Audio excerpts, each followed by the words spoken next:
नमस्कार दोस्तों, Rudradev classes YouTube channel पर आपका स्वागत है। देखिए, आज मैं आपको राठौड़ वंश से संबंधित जानकारी दी जाएगी। राठौड़ वंश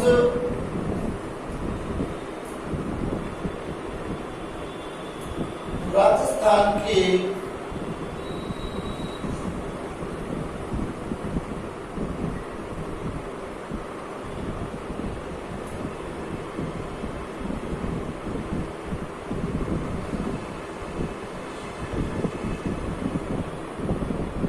पश्चिमोत्तर भाग में स्थित है। अर्थात राठौड़ वंश राजस्थान के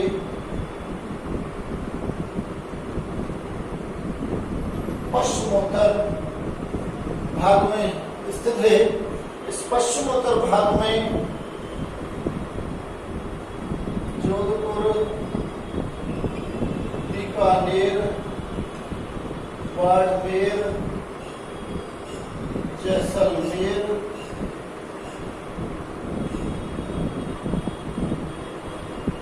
जालौर, पाली और नागौर आदि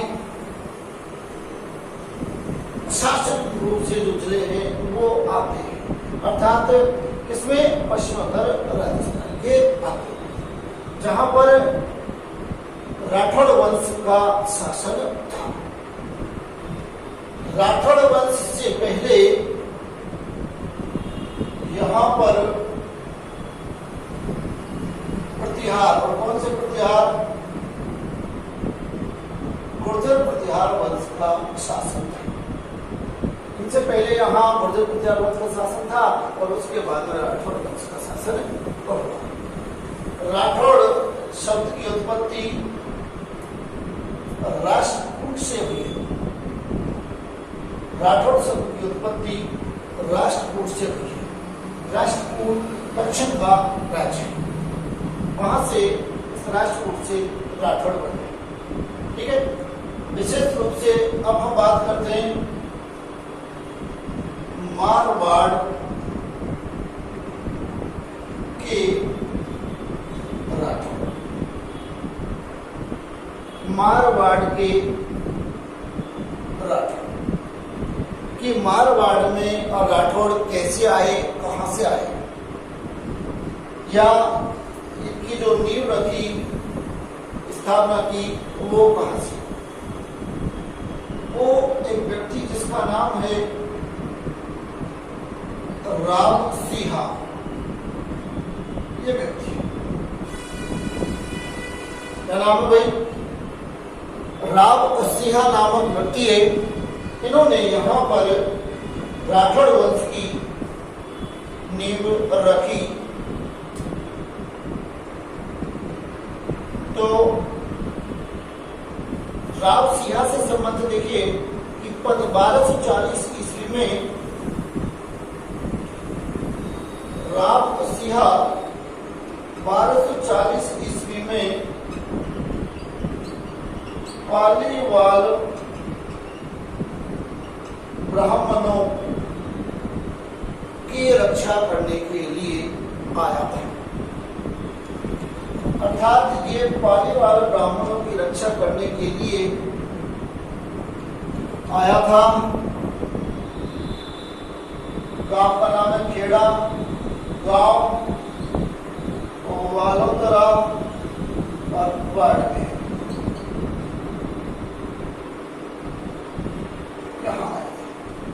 1240 ईस्वी में,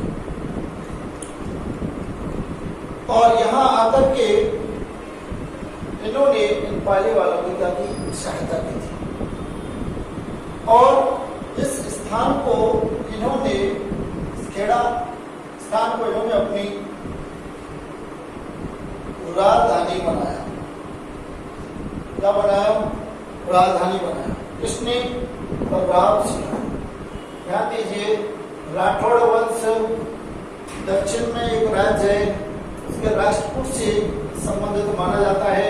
राठौड़ से पहले यहाँ मारवाड़ पर गुर्जर प्रतिहारों का शासन था। राजस्थान के पश्चिमोत्तर भाग में राठौड़ों का वंश है। जोधपुर, बीकानेर, बाड़मेर, जैसलमेर, जालोर, पाली, नागौर आदि। ठीक है। मारवाड़ के राठौड़ के लिए राव सिंहा नामक एक व्यक्ति आता है और वह पाली वाले ब्राह्मणों की रक्षा करने के लिए 1240 ईस्वी में आया और आकर के उन्होंने इनकी सहायता की और यहीं पर खेड़ा गांव बालोतरा में अपना स्थान जमा लिया और इसको क्या बना लिया, राजधानी बना ली। इसने राव सिंहा को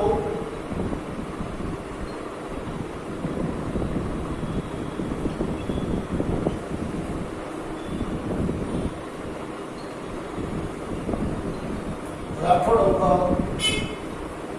आदि पुरुष कहा जाता है। राव सिंहा को राठौड़ों का आदि पुरुष कहा जाता है। क्या कहा जाता है भाई? राठौड़ों का आदि पुरुष कहा जाता है। 1273 ईस्वी में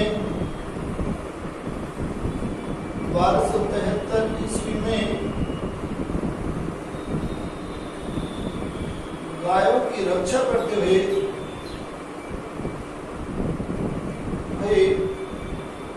बिट्ठू गांव पाली में इनकी मृत्यु हो गई थी। क्या हो गई थी? मृत्यु हो गई। किसकी? राव सिंह की।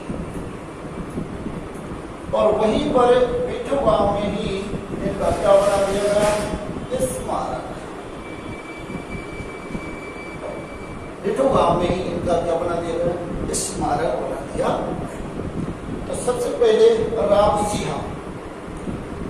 सिंहा के बाद में अगला जो शासक है वो है राव धोहड़।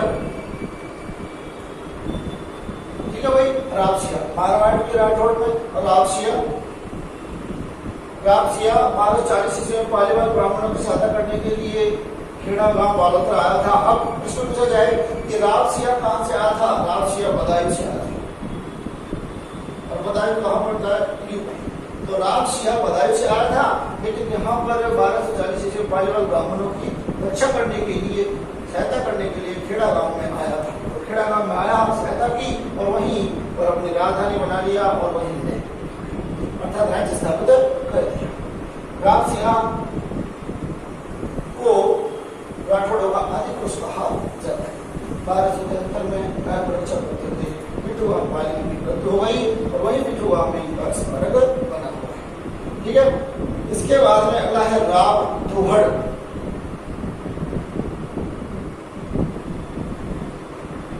कई बार प्रश्न पूछे जाते हैं कि मारवाड़ पर राठौड़ों से पहले किस वंश का शासन था?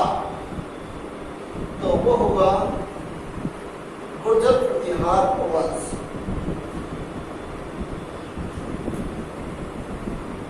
राव धोहड़, ध्यान दीजिए, राव धोहड़ ये कर्नाटक से नागनेची माता की मूर्ति लेकर आए थे। इंपॉर्टेंट ये कि राव धोहड़ कर्नाटक से नागनेची माता की मूर्ति लेकर आए थे। इसे बाड़मेर के नगाना गांव में स्थापित करवाया। इसे बाड़मेर के नगाना गांव में स्थापित करवाया।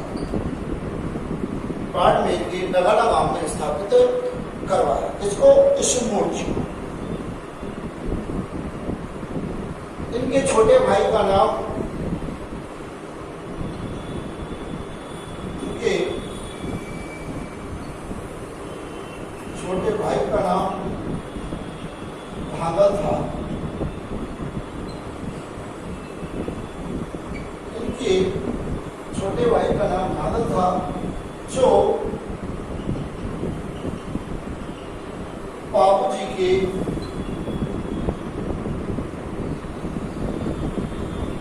पिता थे, जो लोक देवता बाबू जी के पिता थे। कौन? ठाकर। ठीक है, छोटे भाई के राम दुहड़। इस मूर्ति को लेकर आए नागनेची माता की मूर्ति को लेकर आए, और नागनेची माता क्या है?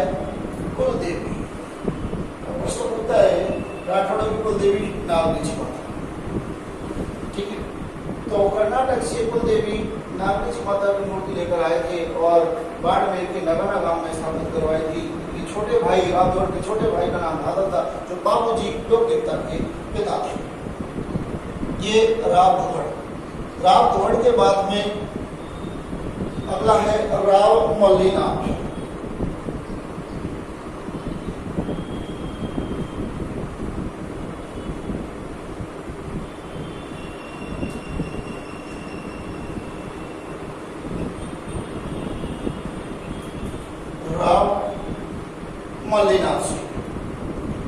राव मल्लीनाथ जी राजस्थान के प्रसिद्ध लोक देवता।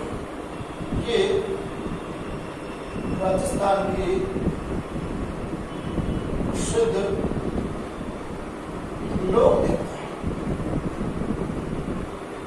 ये राजस्थान के प्रसिद्ध लोक देवता हैं और इन्होंने अपनी राजधानी मेवा नगर बनाई। इन्होंने अपनी राजधानी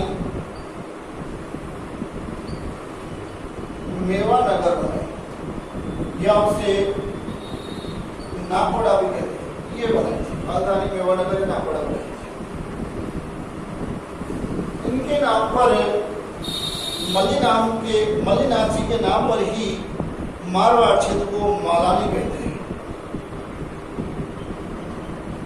उनके नाम पर ही मारवाड़ क्षेत्र को मालानी कहते हैं। इनके नाम पर ही मारवाड़ क्षेत्र को क्या कहते हैं? मालानी क्षेत्र कहते हैं। इसे मारवाड़ को किसके नाम पर है? मल्लीनाथ जी के नाम पर। ठीक है भाई। इस मल्लीनाथ के बाद में राव चोड़ा, जो नाम सुना होगा आपने, और राव चोड़ा के बाद में इसका पुत्र है जिसका नाम है रणमल, और रणमल के बाद में उसका पुत्र है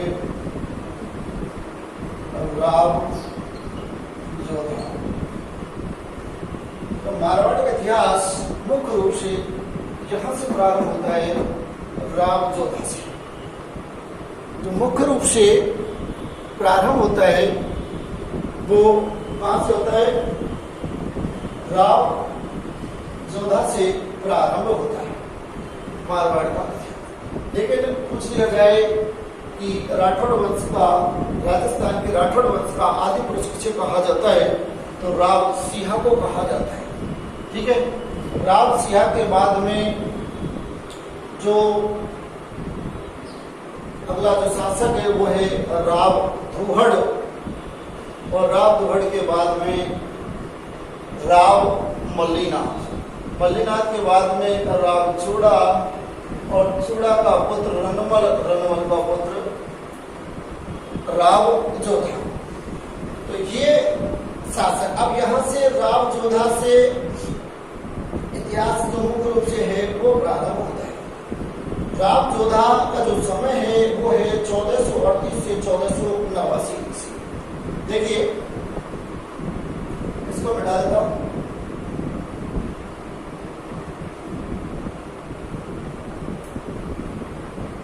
ज्यादा दिक्कत आए तो देखो 1 मिनट में यहां लिख देता हूं। राव सिंह। ठीक है, राव सिंह के बाद में राव दुहड़, राव मल्लीनाथ, और राव मल्लीनाथ के बाद में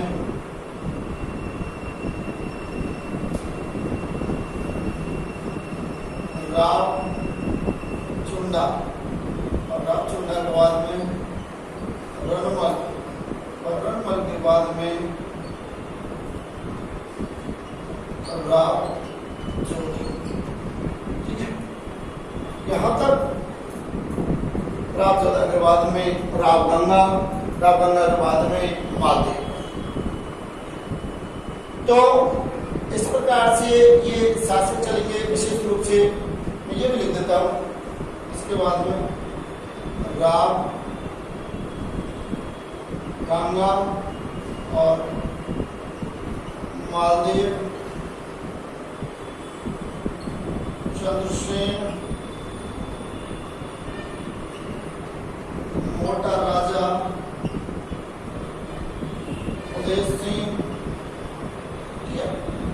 तो इस प्रकार से ये शासक चलते ही जाएंगे।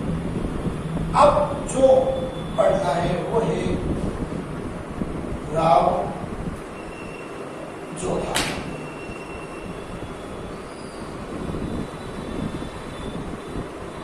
राव जोधा 1438 से और 1489 ईस्वी तक ये शासन पर रहे। और राव जोधा, देखिए राव जोधा ने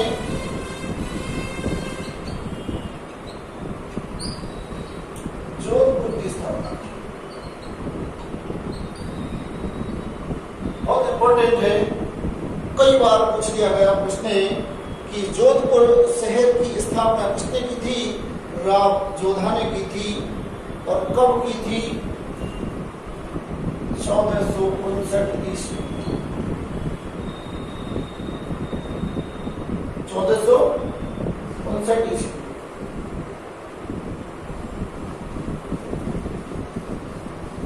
इसकी स्थापना की गई थी।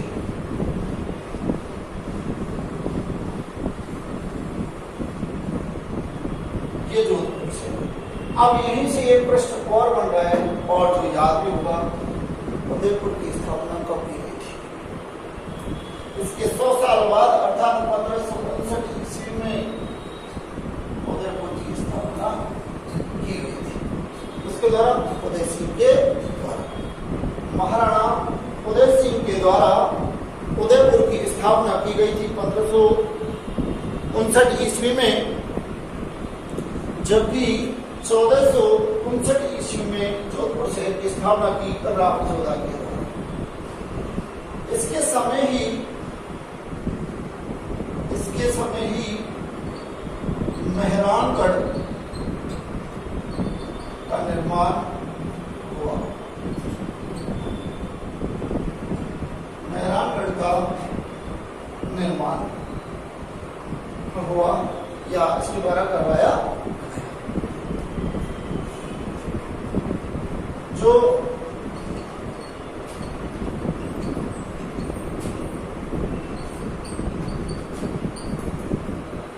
चिड़िया टूक पहाड़ी पर है, इस पर बना हुआ है। चिड़िया टूक पहाड़ी पर बना हुआ है। और ऐसा कहा जाता है कि यह जो मेहरानगढ़ किला है, इसकी नींव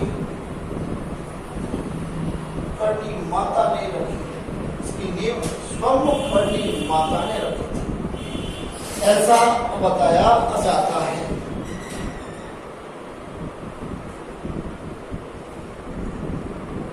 ठीक है भाई, पूछ लिया जाए कि मेहरानगढ़ की नींव किसने रखी? करनी माता ने रखी। राव जोधा के 5वें पुत्र राव बीकानेर की स्थापना।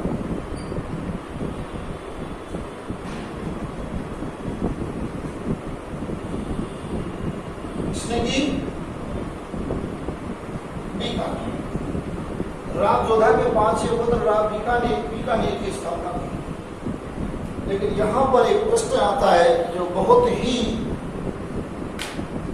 इंपॉर्टेंट मायने रखता है और एग्जाम में पूछ भी लिया जाता है, तो विद्यार्थी उससे कंफ्यूज हो जाते हैं। और कंफ्यूज का अक्षर तो गलत करके आते हैं, क्योंकि उनके दिमाग में एक ही बात आती है कि जोधपुर की स्थापना राव जोधा ने, उदयपुर की स्थापना उदय सिंह ने, ठीक है।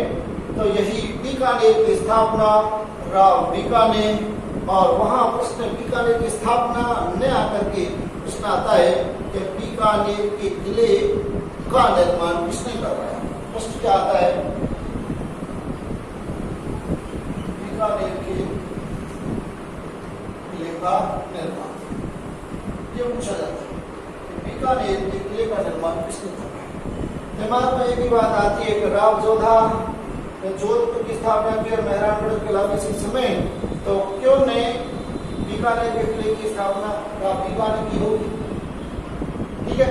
और यहाँ पहले अवसर चली जाता है और लोग उसको टिक करके आ जाते हैं और समझते हैं ज्यादातर स्टूडेंट के सही है, जबकि ये गलत है, जबकि ये गलत है। आपको ध्यान देना है कि बीकानेर की स्थापना आई तो बीकानेर की स्थापना राव बीका, जो राव जोधा के 5वें पुत्र हैं उनके द्वारा की गई थी। लेकिन अगर पूछा जाए कि बीकानेर के किले को किसने बनवाया, निर्माण किसने करवाया, तो उसका निर्माण करवाया था राय सिंह। किसने करवाया, राय सिंह के द्वारा करवाया। अब इसे बीकानेर का किला भी दे देते हैं और दूसरा आप इसका किला ये भी कहते हैं। तो ये बहुत ही इंपॉर्टेंट मायने रखता है, यहां से ये प्रश्न बच जाता है। आप अगर इस चीज पर, इस वीडियो पर मैं एक खबर दे रहा हूँ, इस चीज पर आपको ध्यान रखना है, क्योंकि तो यहाँ आपने ध्यान रख लिया तो अब तक जो पढ़ाया गया है इससे लगभग प्रश्न बनता है या तो मेहरानगढ़ किला, ठीक है, और मेहरानगढ़ किला नहीं तो फिर साथ में ही, तो इसमें से ये प्रश्न आपको बच जाता है। और आप बीकानेर के किले का निर्माण या स्थापना किसने की, तो आप निश्चित रूप से फिर सही पढ़ा है आपने, ठीक है, तो राय सिंह करके। अगर आपने सही नहीं पढ़ा है तो आप वही राव बीका करके आएंगे, जो तुक्का लगा के आएंगे, इसे कहते हैं कि नहीं चलो इस हिसाब से चलते हैं। हिसाब हर जगह एक जैसा नहीं चलता है, हर जगह हिसाब का मायना बदल जाता है, ठीक है। तो बीकानेर किले का निर्माण राय सिंह के द्वारा करवाया गया था, ठीक है, करमचंद के नेतृत्व। इसका मतलब था करमचंद उसके नेतृत्व में होगा, जबकि जोधपुर की स्थापना राव जोधा के द्वारा 1459 ईस्वी में करवाई गई थी। और यहाँ जोधपुर के अंतर्गत जो मेहरानगढ़ का किला है उसकी नींव किसने रखी, करणी माता के द्वारा रखी गई थी। करणी माता के बारे में आप जानते हैं कि करणी माता का मंदिर देशनोक बीकानेर है।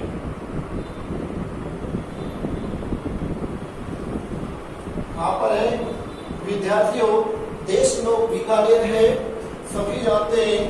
और यहाँ पर सफेद चूहे पाए जाते हैं, सफेद चूहे पाए जाते हैं, और इन्हीं के लिए ये प्रसिद्ध है, जिन्हें इन्हीं की भाषा में क्या कहा जाता है, कावा कहा जाता है। सफेद चूहों को क्या कहा जाता है, कावा कहा जाता है, ठीक है भाई। तो ये यहाँ इंपॉर्टेंट राव जोधा, ये चीज है। और राव जोधा के बाद में अगला शासक राव गंगा और माता, तो ये अगली वीडियो पढ़ाएंगे आपको, ठीक है विद्यार्थियों। वीडियो को लाइक और शेयर करना नहीं भूलें, वो करते हैं, ठीक है भाई। नमस्कार।